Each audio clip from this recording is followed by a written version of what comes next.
Napahanga ako ng mga trick na ito na hindi ko namamalayan. 1. Hindi matanggal ang locking nut ng grinder. Kumuha ng needle nose pliers, ilagay ito sa mga butas at buksan gamit ang screwdriver. 2.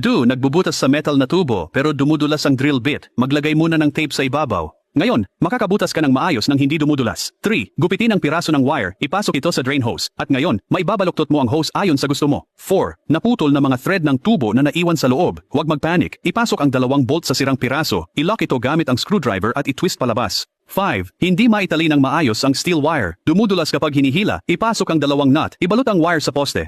Ipasok ang dulo sa parehong knot, itiklop pataas at ibalik ito sa unang knot. Ngayon, habang hinihila mo, mas humihigpit ito. 6. Napuputol na cable. Ibalot ang zip tie sa paligid nito, pagkatapos ay itwist palabas ng pakanan. Bumabalik ito sa tamang hugis. 7. Natapon ang pintura sa sahig. Huwag kumuha ng paper towels. Budburan ito ng asukal, haluin ng ilang beses at malinis na matatanggal ang pintura. 8. Hindi maibalot? I-seal ang tape sa masikip na lugar. Ibalot muna ang tape sa maliit na stick, pagkatapos ay gamitin ang stick para i-guide ang tape. Hindi pa rin nasosolusyonan ang problema.